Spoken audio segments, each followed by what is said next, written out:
Morning, students. Let's pray. O God, infinite wisdom, the source of all knowledge, bless all of us, bless our school, bless our country and its leaders. Good God, bless our parents and teachers. Almighty God, we beseech you, enlighten our minds, strengthen our memories, and make all of us good and loving children. Yes. अभी हम लोगों ने chapter 8 तक के सारे मैंने question chapters आपको समझा दिए हैं, एक्सप्लेन हो चुके हैं। तो आज हम जो वीडियो क्लास है हमारी, इस क्लास से रिवीजन स्टार्ट कर रहे हैं और नेक्स्ट जो 2 लाइव क्लासेस और हमारे पास बच रही है एग्ज़ाम के पहले की, उसमें आप लोग अपने सारे डाउट्स अच्छे से क्लियर कर लेंगे। जो भी आपको पूछना है वो रिटर्न आप रखिए, लिख कर रखिए और पूछ लीजिए। ये जो वीडियो क्लास में भेज रही हूँ इसमें आपको फिर से चैप्टर 5 से एक्सप्लेन करके भेज रही हूँ, पूरा चैप्टर एक्सप्लेन कर रही हूँ। जिन्होंने क्लास अटेंड नहीं की थी वो लोग भी वीडियो क्लास देखकर चैप्टर को समझ लें। तो चलिए स्टार्ट करते हैं। चैप्टर 5 गो सेवा। चैप्टर 5 के पहले 4 चैप्टर हमने जब हमारे टेस्ट हुए थे, टेस्ट के लिए जो हमने रिवीजन किया था उसमें बहुत अच्छे से समझ लिया था, इसलिए अभी उसकी आवश्यकता नहीं है। तो अब हम चैप्टर 5 से रिवीजन करेंगे। चैप्टर 1 to 4 आपके पास रिवीजन पहले से करवा चुके हैं हम, और वो अब आप करिएगा अपनी तरह से, खुद ही उसका रिवीजन करिएगा। और मैं अभी आपको चैप्टर 5 फिर से बता रही हूँ। चैप्टर 5 है गो सेवा, गाय की सेवा। अस्माकं भारतवर्षे प्राचीनकालात् एव गोसेवायाः गोपालनस्य च अतिमहत्त्वं वर्तते। अस्माकं हमारे भारत देश में प्राचीन काल से गाय की सेवा करना और गाय को पालने का बहुत अधिक महत्व है। गो अस्माकं देशस्य सर्वश्रेष्ठः पशुः अस्ति। गाय हमारे देश की सर्वश्रेष्ठ पशु है। सा वनेषु चरति, वह वन में यानी जंगल में चरती है, चरने जाती है या चरती है। घासम भूसम च खादति, घास और भूसा खाती है। गो अस्मभ्यम दुग्धम ददाति, गाय हमें दूध देती है।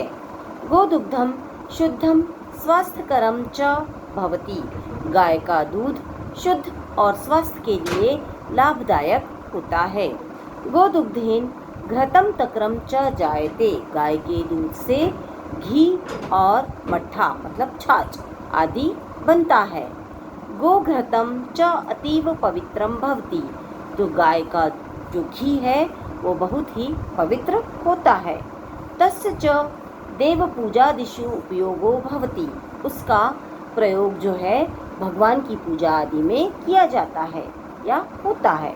गो तक्रम अपि स्वास्थ्यकरम भवति, गाय के जो छाछ बनती है, तक्रम मतलब छाछ, मट्ठा जो होता है वो भी बहुत स्वास्थ्य के लिए लाभदायक होता है।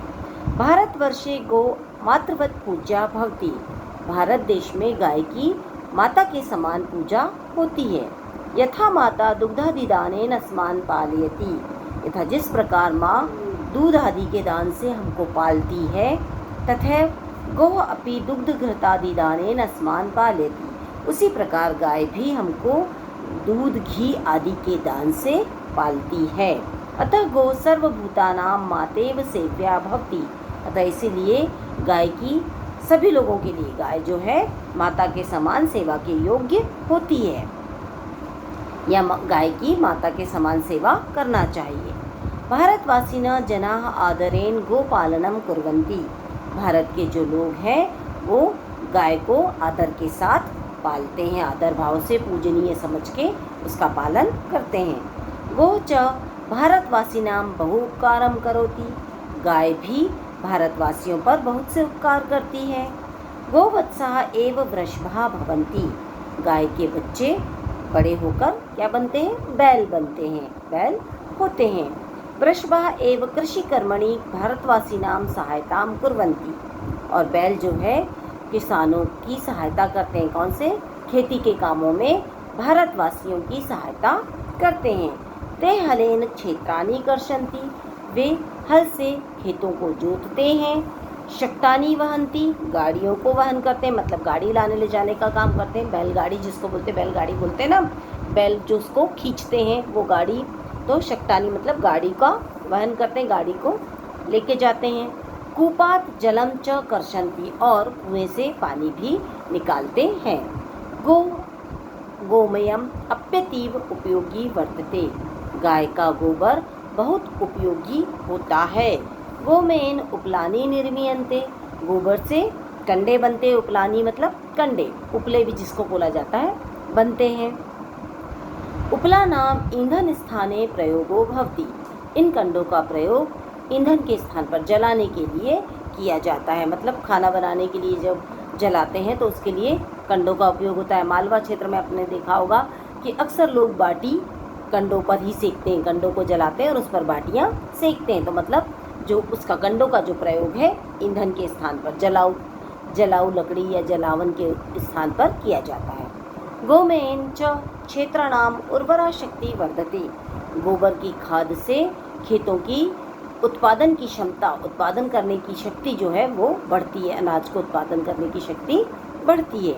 अतएव प्राचीन कालादेव गो अस्माकं कृते पूज्या अस्ति। इसीलिए प्राचीन काल से ही गाय हम सबके लिए पूजनीय है। अब ये चैप्टर मैंने आपको समझा दिया है, आप लोग अच्छे से ध्यान से सुन लीजिएगा, आपको समझ में आ जाएगा।